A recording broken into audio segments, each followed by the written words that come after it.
పంచతంత్ర కథలు. గోదావరి తీరాన ఉన్న పచ్చని పల్లెటూరు రామచంద్రపురం. ఊరి చివరన ఉన్న విశాలమైన మైదానంలో పశువుల సంత జరుగుతోంది. ఆనాటి కాలంలో రైతుకు పశువులే ఆస్తి, అవే ప్రాణం.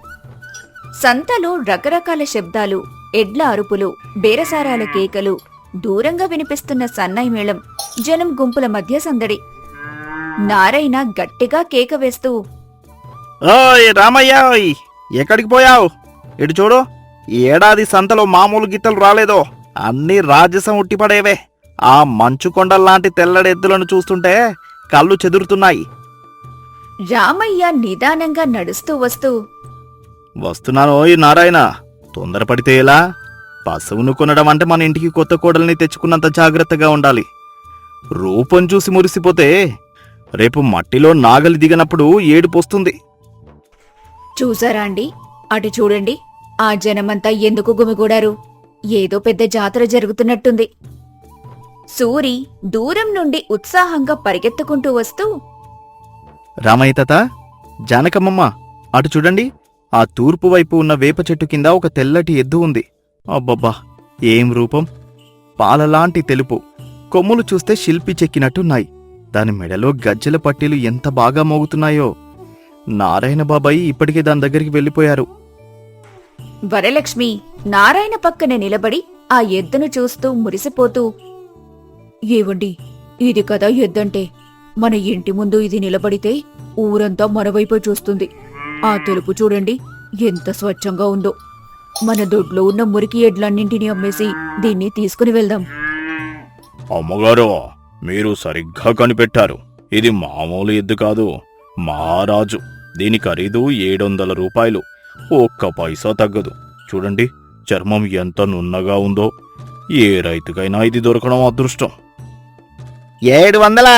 వ్యాపారి గారు, కాస్త ఆలోచించు. మాది రేగడి భూమి. ఈ తెల్లటి చర్మం అక్కడ నల్లగా మురికైపోతుంది. కానీ దీని బలం చూస్తుంటే మాత్రం వదలాలనిపించడం లేదు. తాత, చూడు, దాని కళ్ళు చూడు, ఎంత పెద్దగా ఉన్నాయో. దీనిని మనం తీసుకెళ్తే ఊర్లో అందరూ మన గురించే చెప్పుకుంటారు. మన భూమి దున్నడానికి ఇది ఖచ్చితంగా సరిపోతుంది. రామయ్య నిమ్మళంగా ఆ ఎద్దు దగ్గరికి వెళ్తాడు. దాన్ని ఒక్కసారి తల నుండి తోక వరకు నిశితంగా చూస్తాడు. తన చేతిని ఎద్దు కళ్ల ముందొకసారి అటూ ఇటూ వేగంగా ఊపుతాడు. ఎద్దు కనురెప్ప కూడా వేయలేదు. ఆ తర్వాత దాని గాలిగిట్టెలను తాకి చూస్తాడు. ముఖం మీద చిన్న చిరునవ్వు నవ్వి వెనక్కి తగ్గుతాడు. ఏవండి, మీకు నచ్చలేదా? రూపమైతే చాలా బాగుంది కదా. జానకమ్మ, రూపం కడుపు నింపదు. సరే, పదండి, అటు మూలన ఉన్న చిన్న గీతను చూద్దాం. తాత, పిచ్చి కాకపోతే అటు వెళ్తున్నావేంటి? ఆ మురికి గీతను చూడు, సరిగ్గా మేత కూడా లేక ఎముకలు కనిపిస్తున్నాయి. దీనిని చూస్తేనే జాలేస్తోంది. దీనిని కొంటే ఊర్లో వాళ్ళు మనల్ని చూసి నవ్వుతారు. సూరి, నువ్వింకా చిన్నవాడివే. పశువు అంటే కంటికి నచ్చే బొమ్మ కాదు, భూమిని చీల్చే ఆయుధం. ఒక్క నిమిషం ఆగు. రామయ్య పక్కనే ఉన్న ఒక సన్నటి, కాస్త మురికిగా ఉన్న ఎద్దు దగ్గరికి వెళ్తాడు. దాని యజమాని ఒక పేద రైతు. ఏమయ్యా, ఈ గిత్త నమ్ముతావా? అవునండి, ఇంట్లో కరువు, గడ్డి పెట్టలేక అమ్ముకోవాల్సి వస్తోంది.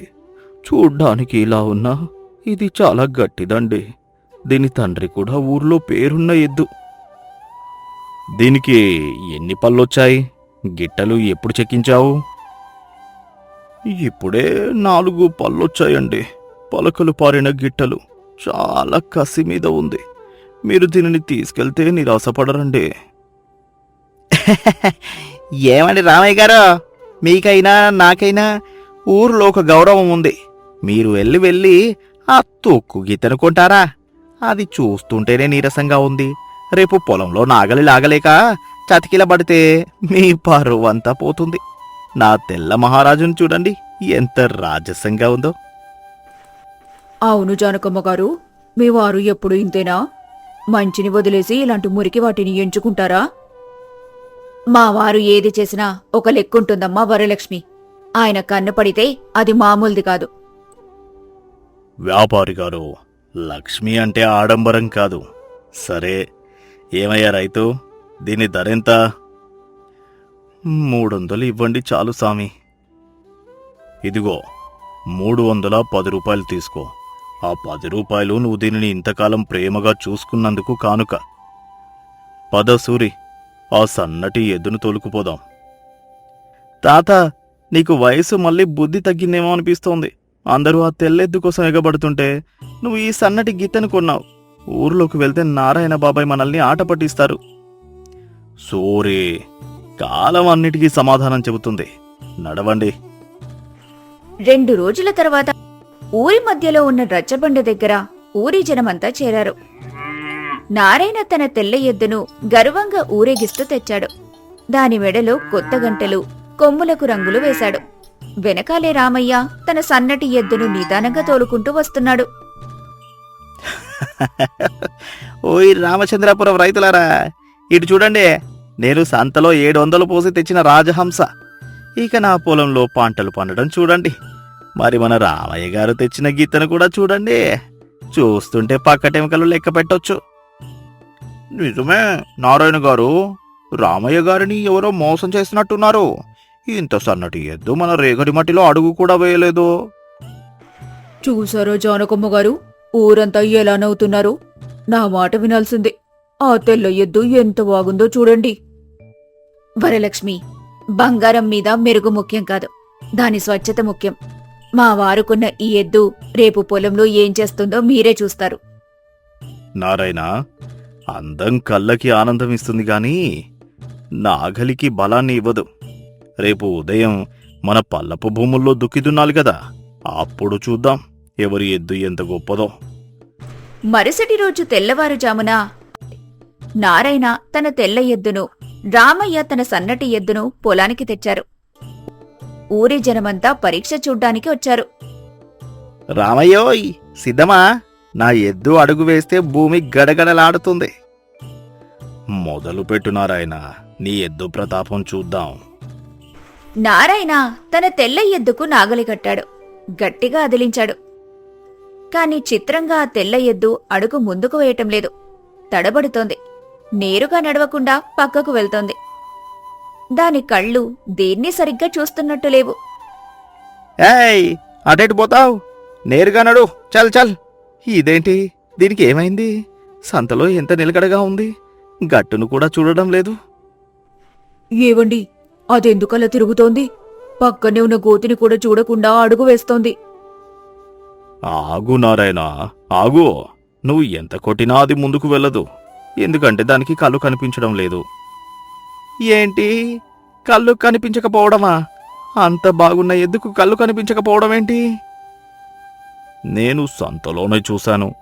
దాని కళ్ళు పెద్దగా ఉన్నాయి కానీ అందులో వెలుగులేదు. నేను దాని కళ్ళ ముందు చెయ్యి ఊపినప్పుడు అది కనురెప్ప కూడా వేయలేదు. దానికి రేచీకటి లాంటి వ్యాధి ఉంది. సంతలో అది కదలకుండా నిలబడింది కాబట్టి నీకు అర్థం కాలేదు. అది కేవలం మేత మేసి నిలబడడానికే పనికొస్తుంది, పని చేయడానికి కాదు. అవును తాత, ఇప్పుడు గమనిస్తే దాని కళ్ళు తేలవేసినట్టున్నాయి. మరి మన గీత సంగతేంటి? రామయ్య ప్రశాంతంగా తన సన్నటి ఎద్దుకు నాగలి కట్టాడు. చూడు సూరి, ఇప్పుడు చూడు. రామయ్య తన ఎద్దును ఒక్క మాటతో అదిలించాడు. ఆ సన్నటి ఎద్దు తన బలాన్నంతా కాలికిట్టెల మీద పెట్టి నాగలిని బలంగా ముందుకు లాగుతోంది. ఆ బరువైన రేగడి బురదలో కూడా దాని అడుగు తడబడటం లేదు. చాలా వేగంగా చక్కటి సాలు పోస్తూ పొలాన్నంతటిని దున్నుతోంది. దాని కొమ్ములు వెనక్కి వాలి ఉండటంతో అది గాలికి ఎదురుగా ఎంతో వేగంగా వెళ్తోంది. చూసావా వరలక్ష్మి, మురికిగా ఉందని నువ్వు ఏవగించుకున్న గిత్తే ఇప్పుడు పొలం దున్నుతోంది. అబ్బబ్బా, ఏం అడుగు! అంత బరువును కూడా పువ్వులా లాగుతోంది. రామయ్య గారు మామూలు మనిషి కాదు. తాత, ఇది ఇంత శక్తివంతమైనదని ఎలా కనిపెట్టావు? సూరి, దీని గిట్టలు చూడు. ఇవి పలకలు పారి గట్టిగా ఉన్నాయి. అంటే ఇది కష్టపడి పనిచేసే జాతి. దీని కొమ్ములు వెనక్కి ఉన్నాయి. అంటే నాగలి లాగేటప్పుడు దానికి ఎటువంటి అడ్డంకి ఉండదు. పక్కటెముకలు కనిపిస్తున్నాయంటే అది మేత సరిగ్గా దొరక్క అలా ఉంది, కానీ దాని ఎముకల పుష్టి చాలా బాగుంది. అందుకే ఇది అలుపు లేకుండా దున్నగలదు.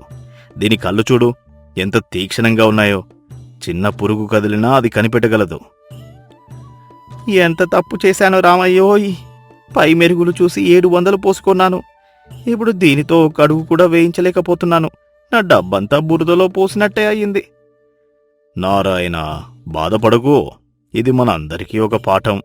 ఆ ఎద్దును బండి కట్టడానికి వాడుకోవచ్చు, కాని పొలం పనులకు మాత్రం ఎద్దు శరీరదారుఢ్యం కన్నా దాని పనితనం, అవయవాల వాటం చూడాలి. రూపం చూసి మోసపోతే ఇలాగే జరుగుతుంది. నిజమే జానకమ్మ గారు, నేను రూపం చూసి ఆశపడ్డాను కాని గుణాన్ని చూడలేదు. మా వారు 700 పెట్టి కొన్నదానికన్నా మీరు 310 రూపాయలకు కొన్న గిత్తే మాకు బుద్ధి చెప్పింది. తాత, నువ్వు గొప్పవాడివి. పశువులో ఉండే గుణాన్ని ఎలా చూడాలో నాకు ఈరోజు అర్థమైంది.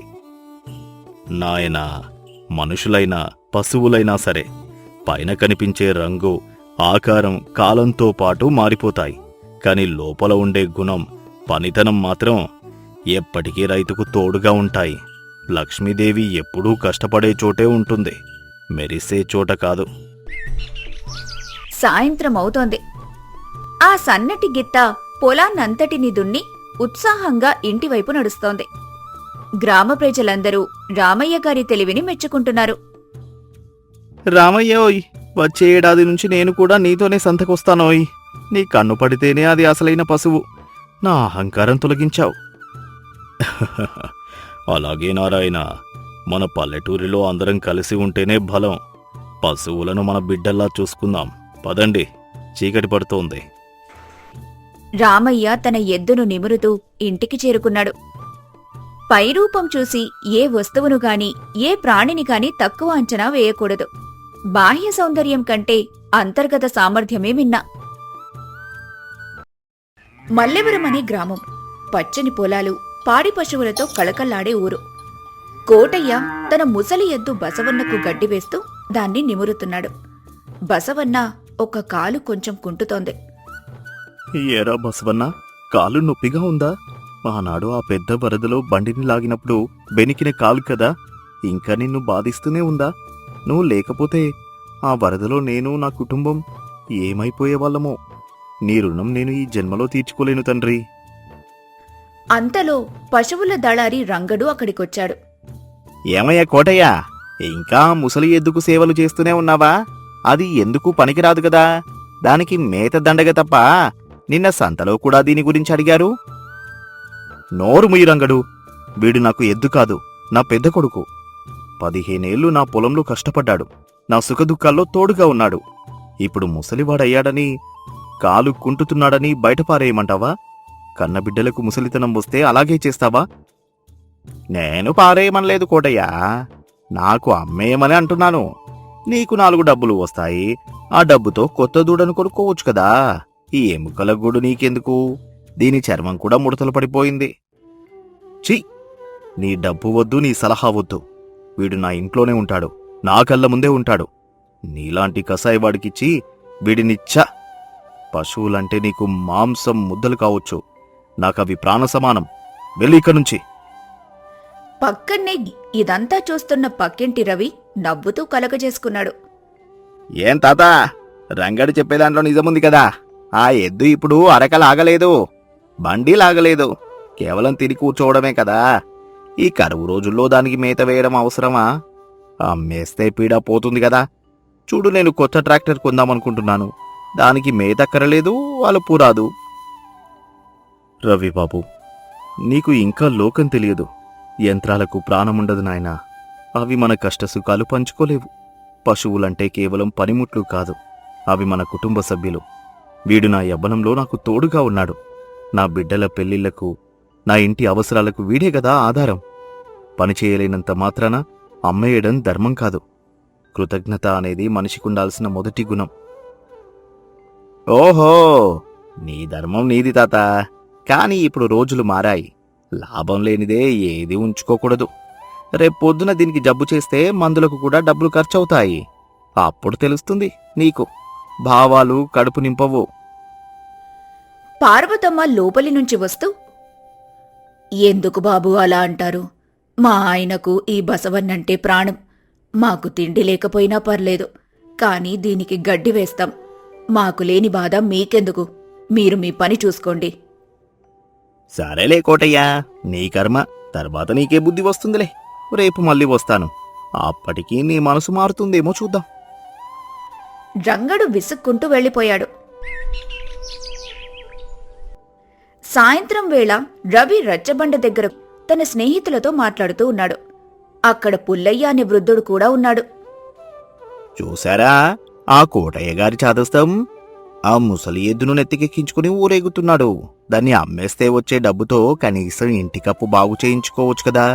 పాతకాలపు మనుషులు మారరు. రవిబాబు, అలా అనకండి. కోటయ్య చేసేది సరైన పనే. గోవును కాచేవాడు, తల్లిని చూసేవాడు ఎప్పటికీ చెడిపోడు అని పెద్దలంటారు. ఆ ఎద్దు కోటయ్య కోసం రక్తం చెమటగా మార్చిందే. ఇప్పుడు దాన్ని వదిలేయడం పాపం. పాపం లేదు, పుణ్యం లేదు తాత. మనం ఎవరికైనా తిండి పెడితే వాళ్ళు మనకు తిరిగి ఏదైనా ఇవ్వాలి. అది వ్యాపార సూత్రం. ఆ ఎద్దు ఇప్పుడు ఆ ఇంట్లో ఉచితంగా తింటోంది. అది నాకు నచ్చదు. వ్యాపారం వేరు, బంధం వేరు బాబూ. రేపు నీకు ముసలితనం వస్తే నీ పిల్లలు కూడా నిన్ను ఇలాగే లెక్కలు వేసి చూస్తే నీకెలా ఉంటుంది? నన్ను ఆ ఎద్దును పోల్చకు తాత. నాకు డబ్బుంది, నా జాగ్రత్తలు నాకు ఉంటాయి. అయినా జంతువులకు బుద్ధి ఉండదు. అవి కేవలం మన అవసరాల కోసమే పుట్టాయి. రవి విసురుగా అక్కడ్నుంచి లేచి వెళ్ళిపోయాడు. పుల్లయ్య నిట్టూర్చాడు. రాత్రి భోజన సమయం. రవి, అతని తండ్రి వీరయ్య అన్నం తింటున్నారు. వీరయ్య ముఖంలో ఆందోళన కనిపిస్తోంది. బయట కోటయ్య ఎద్దు అంబా అని అరుస్తోంది. అబ్బా, ఈ ముసలి ఎద్దు గోలొకటి. రాత్రిపూట కూడా నిద్రపోనివ్వదు. ఆ కోటయ్య తాతకు పిచ్చి కాకపోతే దాన్ని ఇంకా ఎందుకు మేపుతున్నాడు నాన్నా? అలా అనకు రవి. కోటయ్యకు ఆ ఎద్దుతో ఉన్న అనుబంధం అలాంటిది. జంతువులకు విశ్వాసం ఎక్కువ అంటారు. మనం పట్నంలో ఉండి అన్ని మర్చిపోయాం, కానీ పల్లెటూరి ప్రాణం ఆ బంధాల్లోనే ఉంది. విశ్వాసమా? అదంతా పాతకాలం మాట నాన్నా. ఇప్పుడు దానికి కనీసం కళ్ళు కూడా సరిగా కనిపించవు. రేపు పొద్దునది చేస్తే దాన్ని మోసుకెళ్లడానికి కూడా మనుషులు కావాలి. అదో పెద్ద ఖర్చు. నాకైతే ఆ ఎద్దును చూస్తేనే చిరాకు. ఏమోరా, ఎవరి నమ్మకం వారిది. మనం పక్కన ఉండి అనవసరంగా వాళ్ళను బాధ పెట్టకూడదు. అయినా ఈ మధ్య ఊర్లో దొంగల భయం ఎక్కువైంది. పక్క ఊర్లో మొన్న జమీందారు గారి ఇంట్లో పెద్ద దొంగతనం జరిగిందట. మనం జాగ్రత్తగా ఉండాలి. మీరు మరీను నాన్న భయపడకండి. మన ఇంటికి పెద్ద తలుపులున్నాయి, ఇనుప గడియలు ఉన్నాయి. ఆ దొంగలు మన జోలికి రారులే. అయినా మన దగ్గర ఆ పెంపుడు కుక్క ఉంది కదా, అదొక్కటి చాలు ఇంటిని కాపాడడానికి. బయట బసవన్న మళ్లీ గట్టిగా అరిచింది. ఛీ, దీని అరుపు వింటుంటే నాకు చిరాకు వస్తోంది. రేపు పంచాయతీలో చెప్పి ఆ ఎద్దును ఊరి బయట కట్టేయమని చెప్పాలి. లేకపోతే రంగడికి చెప్పి రాత్రికి రాత్రి మాయం చేయించాలి. అదే రోజు అర్ధరాత్రి ఊరంతా గాఢ నిద్రలో ఉంది. కోటయ్య, పార్వతమ్మ ఇంటి అరుగు మీద పడుకున్నారు. బసవన్న ఇంటి ముందున్న పాకలో కట్టేసి ఉంది. రవి ఇంటి వెనుక వైపున్న పొదల్లో ఇద్దరు దొంగలు మాటువేశారు. ఒరేయ్, శబ్దం చేయకో. ఆ రవిగాడి ఇంట్లో బీరువా నిండా నగలు, పట్నం నుంచి తెచ్చిన డబ్బు ఉన్నాయట. ఈ రాత్రికి మన పని అయిపోవాలి. ఎవ్వరూ లేవకుండా చూసుకోవాలి. కానీ ఆ ఇంట్లో కుక్క ఉందట కదరా, అది మొరిగితే ఊరంతా లేస్తుంది. ఆ కుక్క చాలా ప్రమాదకారట. దానికి నేను మత్తు మందు పెట్టానులే. ఇందాక సాయంత్రం గోడ మీద నుంచి మాంసం ముక్క విసిరాను. అది లొట్టాలు వేసుకొని తిన్నది. ఈ పాటికి మత్తులో పడిపోయి ఉంటుంది. ఇక మనకు అడ్డు అదుపు లేదో. మరి ఆ పక్కన ఎద్దు ఉంది కదా, అది చూస్తే అరుస్తుందేమో. హహహా, అదా, అది ముసలి ఎద్దురా. దానికి కళ్ళు కనిపించవో, చెవులు వినిపించవో. అది ఉన్నా లేనట్టే. దాన్ని పట్టించుకోకో. పద, గోడ దూకుదాం. దొంగలు రవి ఇంటి గోడ దూకి పెరట్లో దిగారు. కాని పక్కన్నే పాకలో ఉన్న కోటయ్య ఎద్దు బసవన్నకు ఏదో అలజడి వినిపించింది. పశువులకు వాసన పసిగట్టే శక్తి, శబ్దాలు వినే శక్తి ఎక్కువ. అదీగాక బసవన్నకు ఆ ఇంటి పరిసరాలంటే ప్రాణం. బసవన్న లేచి నిలబడింది. గాలిని పీల్చింది. కొత్త మనుషుల వాసన, చెడు వాసన దానికి తగిలింది. దొంగలు రవి ఇంటి తలుపులు పగలగొట్టడానికి ఇనుపకడ్డీతో ప్రయత్నిస్తున్నారు. ఆ శబ్దం విని బసవన్న బెదురుకుంది. తన యజమాని పక్కింటి వాళ్లకు ఆపద అని గ్రహించింది. వాళ్లు తనను తిట్టినా తన యజమాని కోటయ్యకు మిత్రులు కాబట్టి వారిని కాపాడాలనే సంకల్పం దానికి కలిగింది. అంబా అంబా బసవన్న గట్టిగా రంకెలు వేయటం మొదలుపెట్టింది. ఆ శబ్దానికి కోటయ్య నిద్రలేచాడు. ఏంటే పార్వతమ్మ, బసవన్న ఎందుకలా అరుస్తున్నాడు? గొంతులో ఏదో భయం, ఆవేశం కనిపిస్తున్నాయి. పాముగాని వచ్చిందా ఏంటి? ఏమోనండి, వెళ్ళి చూడండి, అది ఎప్పుడూ ఇలా అరవదు. కోటయ్య పాక దగ్గరికి వచ్చాడు. ఏమైంది బసవన్న? ఎందుకంత ఆవేశం? శాంతించు, శాంతించు, ఎవరూ లేరు కదా? కాని బసవన్న ఆగలేదు. రవి ఇంటివైపు చూపిస్తూ ఇంకా గట్టిగా అరిచింది. కోటయ్యకు అర్థం కాలేదు. అంతలో రవి ఇంట్లో నుంచి దబీమనే పెద్ద శబ్దం వచ్చింది. దొంగలు తలుపులు పగలగొట్టారు. అరే, రవి ఇంట్లో ఏదో శబ్దం. బసవన్న అందుకే అరుస్తున్నాడు. పార్వతమ్మా, లే, రవి ఇంట్లో దొంగలు పడ్డట్టున్నారు. బసవన్న పసిగట్టాడు. దొంగలు తలుపులు పగలగొట్టి లోపలికి వెళ్లారు. రవి, వీరయ్య నిద్రలేచి వరండాలోకొచ్చారు.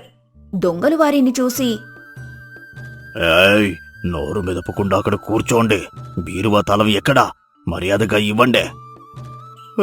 అయ్యో, ఇదిగోండి తాళం. మాకు ప్రాణభిక్ష పెట్టండి, అంతా తీసుకెళ్ళండి. బాబు, మమ్మల్ని ఏం చెయ్యకండి. దొంగలు నగలు తీసుకుంటున్నారు. వీరయ్య ఒక మూల భయంతో కూర్చున్నాడు. బయట బసవన్న అరుపులు ఇంకా వినిపిస్తున్నాయి. ఒరేయ్, ఆ పక్క ఇంటి ఎద్దు గోల చేస్తోంది. ఊరంతా లేచేలా ఉంది. త్వరగా పని కానివ్వు. వెళ్ళేటప్పుడు ఆ ఎద్దు పని కూడా పడదాం. ఇంతలో బయట కోటయ్య బసవన్న ఆవేశాన్ని గమనించి దాని మెడలోని తాడును విప్పేశాడు. బసవన్నకు వెళ్లమని, వాళ్లను కాపాడుమని అరిచాడు. బసవన్న వాయువేగంతో తన కుంటుకాలను కూడా లెక్క చేయకుండా పెరట్లోకి దూసుకెళ్ళింది. దొంగలు నగలు మూటకట్టుకుని వెనకదారి గుండా బయటకు రాబోతుండగా బసవన్న వారికి యమధర్మరాజు వాహనంలా ఎదురొచ్చింది. దాని కళ్లల్లో నిప్పులున్నాయి. అమ్మో, ఎద్దు ఇదెలా వచ్చింది? పారిపోరా. బసవన్న ఒక దొంగను కొమ్ములతో పొడవబోయింది. వాడు అమ్మో అని అనుకుంటూ కిందపడి గిలగిలా కొట్టుకున్నాడు. రెండవ దొంగ వాడిని గోడకేసి అదిమి పట్టింది. వాడి చేతిలోని నగల మూట కింద పడింది. అంబా అంటూ గట్టిగా హెచ్చరించింది. ఈ గొడవకు, బసవన్న అరుపులకు ఊరి జనం అక్కడికి చేరుకున్నారు. అదిగో దొంగలు, బసవన్న వాళ్ళను పట్టుకుంది, కొట్టండి. గ్రామస్తులు లోపలికొచ్చి కిందపడి ఉన్న దొంగలిద్దర్నీ పట్టుకొని తాళ్లతో కట్టేశారు. బసవన్న ఆయాసపడుతూ రవి, వీరయ్యల వైపు చూస్తూ శాంతించింది. అది తన బాధ్యత నెరవేర్చినట్లుగా నిలబడింది. మరుసటి రోజు ఉదయం రవి ఇంటి ముందు జనం పోగయ్యారు. రవి తల వంచుకొని నిలబడి ఉన్నాడు. అతని కళ్లల్లో పశ్చాత్తాపం కనిపిస్తోంది. చూసావారా రవి, నిన్న నువ్వు ఏ ఎద్దునైతే పనికిరానిదని కసాయికి అమ్మేయమని అన్నావో అదే ఈరోజు నీ ప్రాణాలు, నీ ఆస్తి కాపాడింది. నీ పెంపుడు కుక్క మత్తులో పడిపోతే ఈ ముసలి ఎద్దు మెలకుగా ఉండి కాపలా కాసింది. దీనికి నువ్వు తిండి పెట్టకపోయినా నీ మీద పగ పెంచుకోలేదు. నీకు ఆపద రాగానే స్పందించింది. నిజమేనండి, మా ప్రాణాలు ఈ బసవన్న భిక్ష. దొంగలు మమ్మల్ని చంపేసేవారేమో. బసవన్న ఆ ముళ్ళ కంచెను తెంచుకుని రాకపోతే మా గతి ఏమయ్యేదో. అది గాయపడినా మమ్మల్ని వదల్లేదు. వీడు నా బిడ్డ అని చెప్పాను కదా. బిడ్డలకు తండ్రి ఆపదలో ఉంటే ఊరుకోబుద్దవుతుందా? పక్కింటి వాళ్ళైనా సరే మనుషులే కదా అని జాలి చూపించాడు నా బసవన్న. వీడి రక్తం చూస్తుంటే నా గుండె తరుక్కుపోతోంది. తాత, నన్ను క్షమించు. నేను మనిషిని కాదు, రాక్షసుని. నా అహంకారంతో కళ్ళు మూసుకుపోయాయి. బంధాలను, విశ్వాసాన్ని మర్చిపోయాను. ఈ ఎద్దు మూగజీవమే కావచ్చు, కాని దానికున్న బుద్ధి, కృతజ్ఞత నాకు లేకపోయింది. దీన్ని దండగా అన్నాను, చనిపోతే ఖర్చు అన్నాను. కాని ఇదే నా పాలిట దైవం అయ్యింది. నా ఆస్తిని, నా తండ్రిని కాపాడింది. లే రవిబాబు, ఇప్పటికైనా తెలుసుకున్నావు, అది చాలు. పశువులు మనల్ని నమ్ముకుని బతుకుతాయి. మనం వాటికి పిడికెడు గడ్డి పెడితే అవి మనకు ప్రాణాలిస్తాయి. ఎవరిని దేన్ని పనికిరాని వస్తువుగా చూడకు. కాలం ఎప్పుడు ఎవరి అవసరం తెస్తుందో ఎవరికి తెలుసు. కోటయ్య, నన్ను కూడా క్షమించు. నేను డబ్బు కోసం కక్కుర్తిపడి అమ్మమ్మని ఒత్తిడి చేశాను. కాని ఈరోజు తెలిసింది కొన్నింటికి వెలకట్టలేమని. ఇకపై నేను ఏ ముసలి పశువును బలవంతంగా కొనను.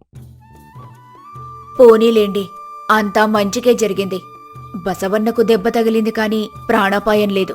అదే సంతోషం. ఈ మూగజీవం ఊరి కళ్ళు తెరిపించింది. గ్రామస్తులారా వినండి.